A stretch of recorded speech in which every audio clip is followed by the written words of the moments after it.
സങ്കീർത്തനങ്ങൾ അദ്ധ്യായം 46. ദൈവം നമ്മുടെ സങ്കേതവും ബലവുമാവുന്നു. കഷ്ടങ്ങളിൽ അവൻ ഏറ്റവും അടുത്ത തുണയായിരിക്കുന്നു.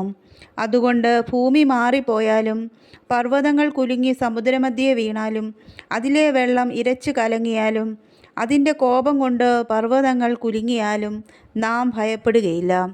ഒരു നദിയുണ്ട്, അതിൻ്റെ തോടുകൾ ദൈവനഗരത്തെ, അത്യുന്നതൻ്റെ വിശുദ്ധ നിവാസത്തെ തന്നെ സന്തോഷിപ്പിക്കുന്നു.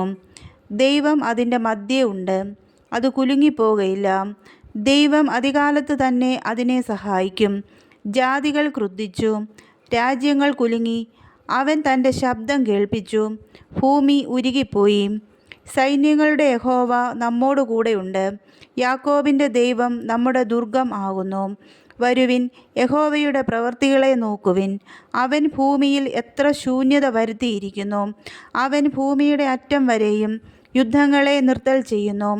അവൻ വില്ലൊടിച്ചു, കുന്തം മുറിച്ചു, രഥങ്ങളെ തീയിലിട്ടു ചുട്ടുകളയുന്നു. മിണ്ടാതിരുന്ന് ഞാൻ ദൈവമെന്ന് അറിഞ്ഞുകൊള്ളുവിൻ. ഞാൻ ജാതികളുടെ ഇടയിൽ ഉന്നതനാകും, ഞാൻ ഭൂമിയിൽ ഉന്നതനാകും. സൈന്യങ്ങളുടെ യഹോവ നമ്മോട് കൂടെയുണ്ട്. യാക്കോബിൻ്റെ ദൈവം നമ്മുടെ ദുർഗം ആകുന്നു.